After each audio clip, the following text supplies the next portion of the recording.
ओम शांति। मुरली है 17 मार्च 2025। बाप दादा के मधुर महावाक्य। मीठे बच्चे, पढ़ाई ही कमाई है। पढ़ाई सोर्स ऑफ इनकम है।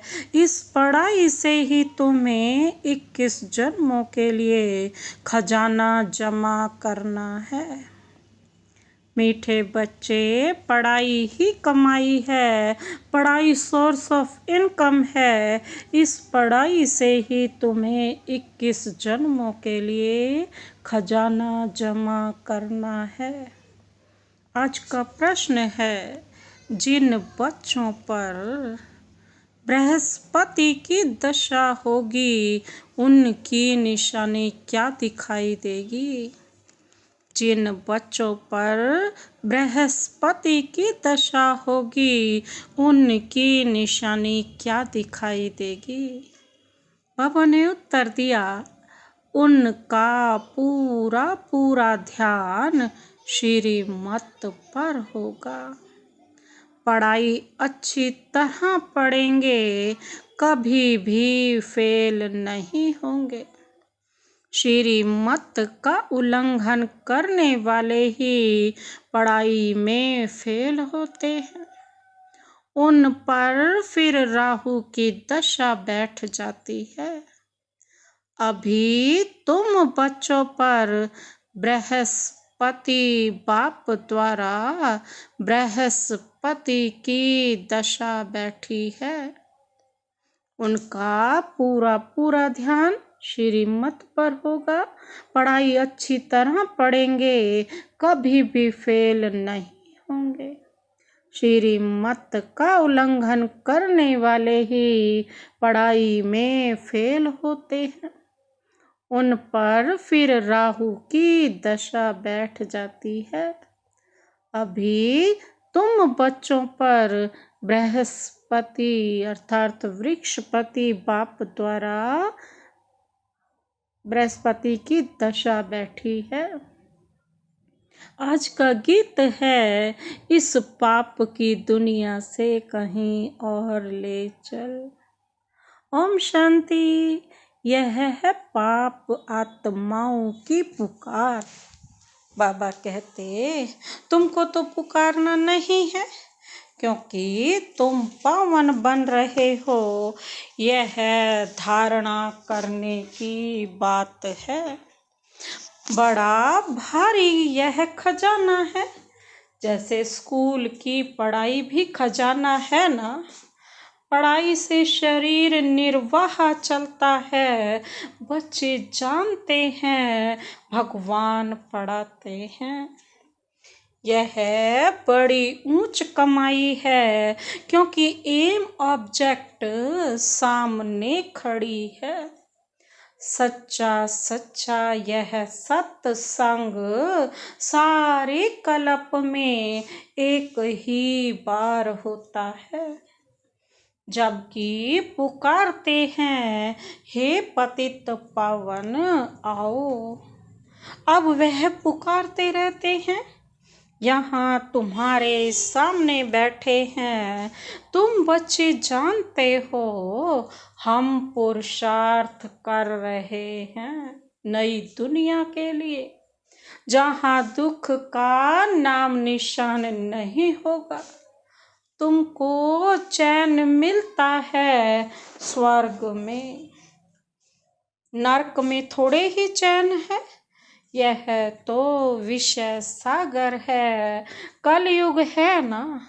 सब दुखी ही दुखी हैं। भ्रष्टाचार से पैदा होने वाले हैं, इसलिए आत्मा पुकारती है। बाबा, हम पतित बन गए हैं। पावन होने के लिए गंगा में स्नान करने जाते हैं। अच्छा, स्नान किया तो पावन हो जाना चाहिए ना। बाबा कहते हैं, फिर घड़ी घड़ी धक्के क्यों खाते हैं? धक्के खाते सीढ़ी नीचे उतरते उतरते पाप आत्मा बन जाते हैं। 84 का राज तुम बच्चों को बाप ही बैठ समझाते हैं, और धर्म वाले तो 84 जन्म लेते नहीं। तुम्हारे पास यह है 84 जन्मों का चित्र, अर्थात सीढ़ी बड़ा अच्छा बना हुआ है। कल्प वृक्ष का भी चित्र है गीता में, परंतु भगवान ने गीता कब सुनाई, क्या आकर किया, यह कुछ नहीं जानते। और धर्म वाले अपने अपने शास्त्र को जानते हैं, भारतवासी बिल्कुल नहीं जानते। पाप कहते हैं मैं संगम युग पर ही स्वर्ग की स्थापना करने आता हूँ। ड्रामा में चेंज हो नहीं सकती।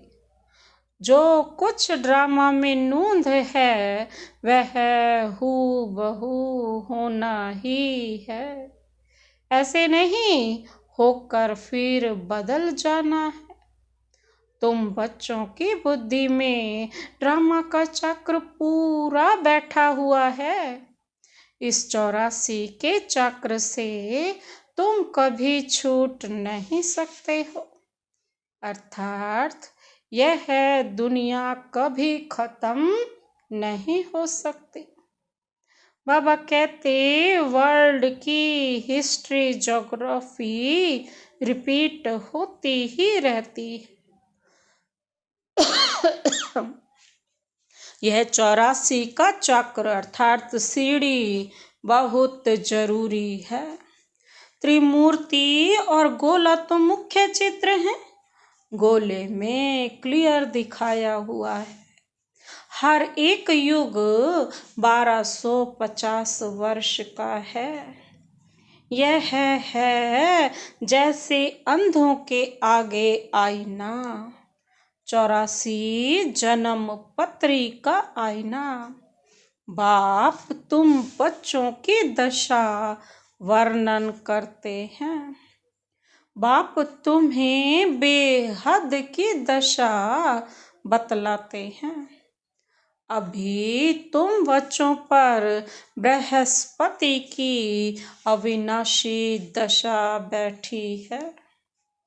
फिर है पढ़ाई पर मदार, कोई पर बृहस्पति की, कोई पर चक्र की, कोई पर राहु की दशा बैठी है। ना पास हुआ तो राहु की दशा कहेंगे। यहाँ भी ऐसे हैं। श्रीमत पर नहीं चलते हैं तो राहु की अविनाशी दशा बैठ जाती है। बाबा कहते हैं जो श्रीमत पर नहीं चलते ना उन पर बैठती है राहु की दशा, और जो शिव बाबा की श्रीमत पर चलते हैं उन पर बृहस्पति की दशा अविनाशी दशा, यह है फिर राहु की दशा हो जाती है। बच्चों को पढ़ाई पर पूरा ध्यान देना चाहिए, इसमें बहाना नहीं देना चाहिए। सेंटर दूर है, यह है पैदल करने में 6 घंटा भी लगे तो भी पहुंचना चाहिए। मनुष्य यात्राओं पर जाते हैं, कितना धक्के खाते हैं। आगे बहुत पैदल जाते थे, बैलगाड़ी में भी जाते थे। यह तो एक शहर की बात है, यह बाप की कितनी बड़ी यूनिवर्सिटी है जिससे तुम यह लक्ष्मी नारायण बनते हो। ऐसी उच्च पढ़ाई के लिए कोई कहे दूर पड़ता है या फुर्सत नहीं, बाप क्या कहेंगे। बाबा कहते यह बच्चा तो लायक नहीं है। बाप ऊंच उठाने आते, यह अपनी सत्यानाश कर देते। श्रीमत कहती है पवित्र बनो, दैवी गुण धारण करो। इकट्ठे रहते भी विकार में नहीं जाना है। बीच में ज्ञान योग की तलवार है, हमको तो पवित्र दुनिया का मालिक बनना है। अभी तो पतित दुनिया के मालिक हैं ना। यह देवताएं थे डबल सिर ताज, फिर आधा कल्प बाद लाइट का ताज उड़ जाता है। इस समय लाइट का ताज कोई पर भी नहीं है, सिर्फ जो धर्म स्थापक हैं उन पर हो सकता है, क्योंकि वह पवित्र आत्माएं शरीर में आकर प्रवेश करती हैं। यही भारत है ना, जिसमें डबल सिर ताज भी थे, सिंगल ताज वाले भी थे। अभी तक भी डबल सिर ताज के आगे सिंगल ताज वाले माथा टेकते हैं, क्योंकि वह है पवित्र महाराजा महारानी। महाराजाएं राजाओं से बड़े होते हैं, उनके पास बड़ी बड़ी जागीर होती है। सभा में भी महाराजाएं आगे और राजाएं पीछे बैठते हैं, नंबर वार। कायदेशीर उन्हों की दरबार लगती है। यह भी ईश्वरीय दरबार है। इनको इंद्र सभा भी गाया जाता है। तुम ज्ञान से परियां बनते हो। खूबसूरत को परी कहा जाता है ना। राधे कृष्ण की नेचुरल ब्यूटी है ना, इसलिए सुंदर कहा जाता है। फिर जब काम चिता पर बैठते हैं तो वह भी भिन्न नाम रूप में श्याम बनते हैं। शास्त्रों में कोई यह बातें नहीं है। ज्ञान, भक्ति और वैराग्य 3 चीजें हैं ना। ज्ञान ऊंचते ऊंचे है। अभी तुम ज्ञान प्राप्त कर रहे हो, तुमको वैराग्य है भक्ति से।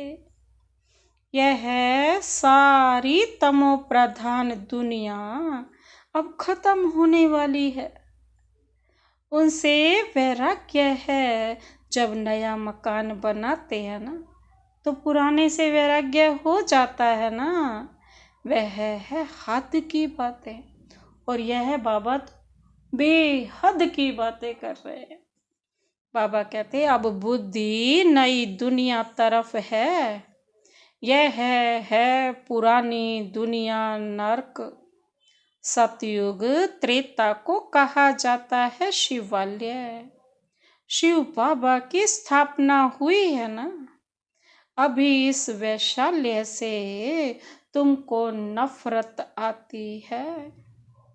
कईयों को नफरत नहीं आती है। शादी बर्बादी कर गटर में गिरना चाहते हैं। मनुष्य तो सभी हैं। विषय वैतरणी नदी में गंध में पड़े हैं। एक दो को दुख देते हैं, गाया भी जाता है ना। अमृत छोड़ विष काहे को खाए। जो कुछ कहते हैं उसका अर्थ नहीं समझते हैं। तुम बच्चों में भी नंबर वार है। सेंसिबल टीचर देखते ही समझ लेगा कि इनकी बुद्धि कहाँ भटक रही है। क्लास के बीच कोई उबासी लेते या झुटका खाते हैं तो समझा जाता है ना इनकी बुद्धि कहाँ घर बार या धंधे तरफ भटक रही है। ये निशानी है, उबासी आना या झुटका खाना। तो इसका मतलब उसकी बुद्धि घर बार की तरफ या धंधे की तरफ भटक रही है। उबासी थकावट की भी निशानी है। थका हुआ हो और बाबा के सामने जाना एकदम शांत। धंधे में मनुष्यों की कमाई होती रहती है ना, तो रात को 1-2 बजे तक भी बैठे रहते हैं, कभी उबासी नहीं आती।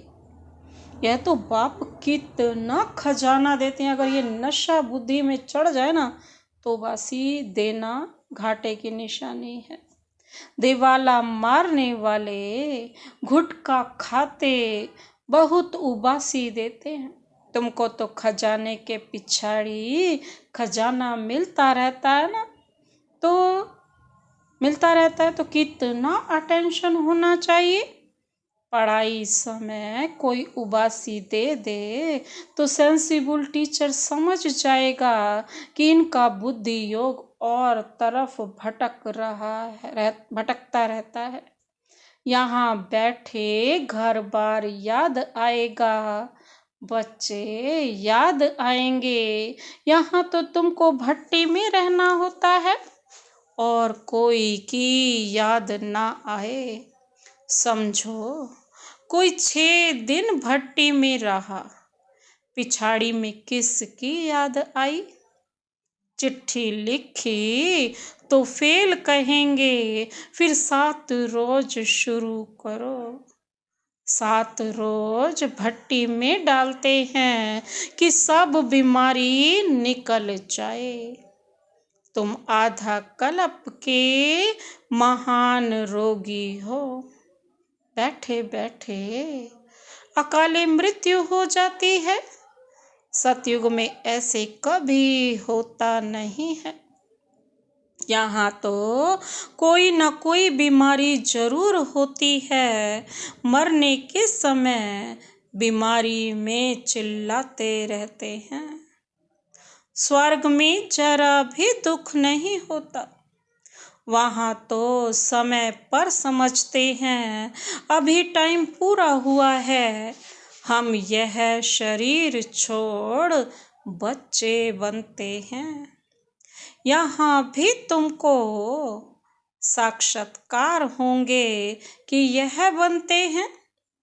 ऐसे बहुतों को साक्षात्कार होता है। बाबा कहते ज्ञान से भी जानते हैं कि हम बैगर टू प्रिंस बन रहे हैं। हमारी एम ऑब्जेक्ट ही यह राधे कृष्ण बनने की है, लक्ष्मी नारायण नहीं, राधे कृष्ण। क्योंकि पूरे 5000 वर्ष तो इनको ही कहेंगे। लक्ष्मी नारायण के तो फिर भी 20-25 वर्ष कम हो जाते हैं।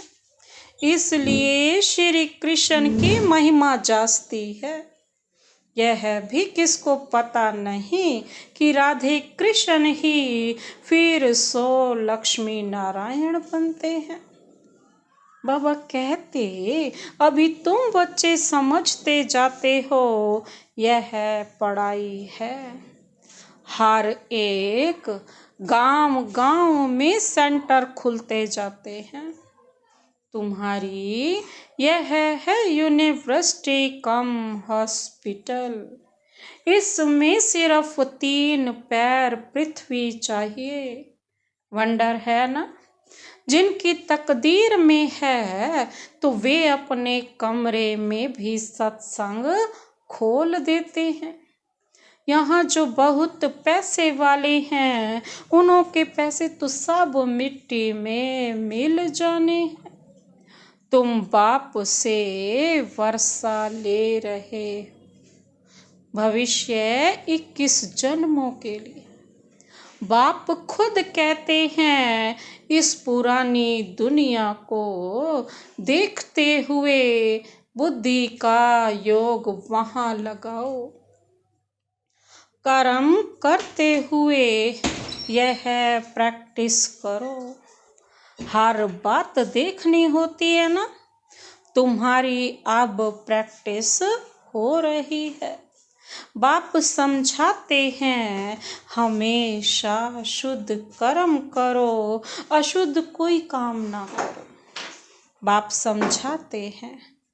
इसीलिए कोई भी बीमारी है तो सर्जन बैठा है ना, उससे राय करो।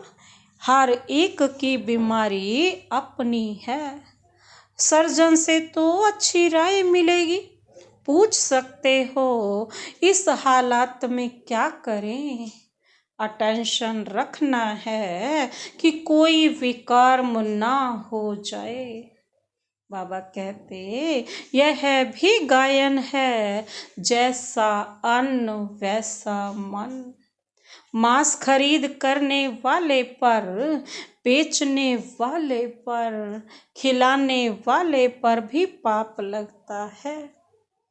पतित पावन बाप से कोई बात छिपानी नहीं चाहिए। सर्जन से छिपाया तो बीमारी छूटेगी नहीं। यह है बेहद का अविनाशी सर्जन। इन बातों को दुनिया तो नहीं जानती है, तुमको भी अभी नॉलेज मिल रही है। फिर भी योग में बहुत कमी है, याद बिल्कुल करते नहीं है।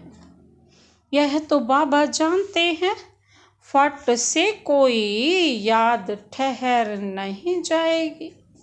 नंबर वार तो है ना, जब बाप याद की यात्रा पूरी होगी तब कहेंगे कर्मातीत अवस्था पूरी हुई।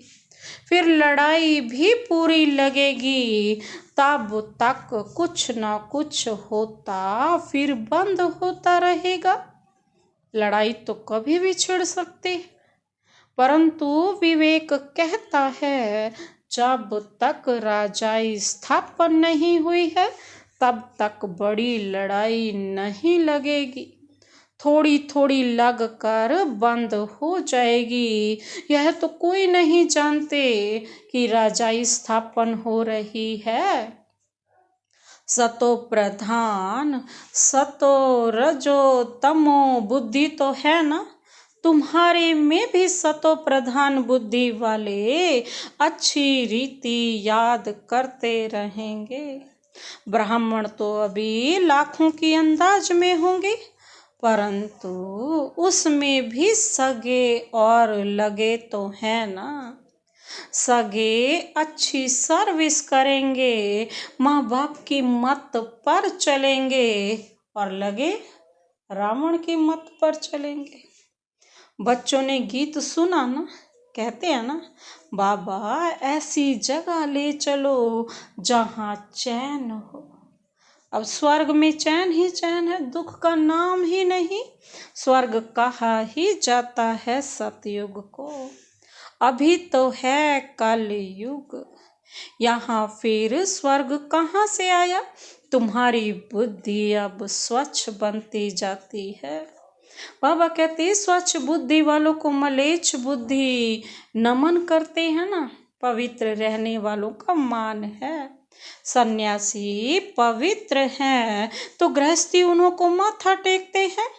सन्यासी तो विकार से जन्म ले फिर सन्यासी बनते हैं। देवताओं को तो कहा ही जाता है संपूर्ण निर्विकारी, सन्यासियों को कभी संपूर्ण निर्विकारी नहीं कहेंगे। तो तुम बच्चों को अंदर बहुत खुशी का पारा चढ़ना चाहिए। इसीलिए कहा भी जाता है ना, अतीन्द्रिय सुख पूछना हो तो गोप गोपियों से पूछो। जो बाप से वर्षा ले रहे हैं, पढ़ रहे हैं, यहाँ सम्मुख सुनने से नशा चढ़ता है। फिर कोई का कायम रहता है, कोई का तो झट उड़ जाता है। बाबा कहते हैं जो जितना इस ज्ञान को अपने अंदर समाता है, अंतर्मुखी होकर रहता है, साइलेंस में रहता है, उसको सदा नशा चढ़ा रहता है। और जो सम्मुख नहीं रहते, बाबा के संग नहीं रहते, तो नशा भी उड़ जाता है। संग दोष के कारण नशा स्थायी नहीं रहता। तुम्हारे सेंटर्स पर भी ऐसे बहुत आते। थोड़ा नशा चढ़ा, फिर पार्टी आदि में कहाँ गए, शराब बीड़ी आदि पिया, खल्लास। संग दोष बहुत खराब है। हंस और बगुले इकट्ठे रह ना सके। पति हंस बनता है तो पत्नी बगुला बन जाती। कहाँ फिर स्त्री हंसनी बन जाती, पति बगुला हो पड़ता। कहे पवित्र बनो तो मार खाए। कोई कोई घर में सब हंस होते हैं, फिर चलते चलते हंस से बदल बगुला बन पड़ते। बाप तो कहते हैं ना, अपने को सब सुखदाई बनाओ, बच्चों को भी सुखदाई बनाओ। यह तो दुख धाम है ना, अभी तो बहुत आफतें आनी है। फिर देखना कैसे त्राही त्राही करते हैं। अरे बाप आया, हमने बाप से वर्षा नहीं पाया, फिर तो टू लेट हो जाएगी। बाप स्वर्ग की बादशाही देने आते, यह गंवा बैठते। इसीलिए बाबा समझाते हैं कि बाबा के पास हमेशा मजबूत को ले आओ, जो खुद समझकर दूसरों को भी समझा सके। बाकी बाबा कोई सिर्फ देखने की चीज तो नहीं है ना। शिव बाबा कहाँ दिखाई पड़ता है? अपनी आत्मा को देखा है क्या, या सिर्फ जानते हो? वैसे परमात्मा को भी जानना है। दिव्य दृष्टि बिगर उनको कोई देखा नहीं जा सकता। दिव्य दृष्टि से ही अब तक सतयुग को देखते हो, फिर वहाँ प्रैक्टिकल में चलना है। कलयुग विनाश तब होगा जब आप बच्चे कर्मातीत अवस्था को पहुँचेंगे। अच्छा, मीठे मीठे सिकिल दे बच्चों प्रति मात पिता बाप दादा का याद प्यार और गुड मॉर्निंग। रूहानी बाप की रूहानी बच्चों को नमस्ते।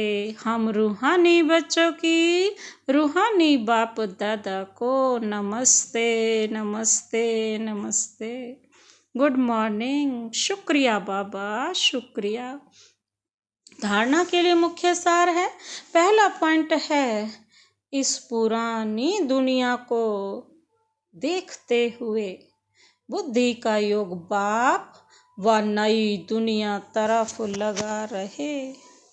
ध्यान रहे कर्मेंद्रियों से कोई विकर्म ना हो जाए। हमेशा शुद्ध कर्म करने हैं। अंदर कोई बीमारी है तो सर्जन से राय लेनी है। दूसरा पॉइंट है, संग दोष बहुत खराब है, इसमें अपनी बहुत संभाल करनी है। अपने को और परिवार को सुखदाई बनाना है। पढ़ाई के लिए कभी बहाना नहीं देना है।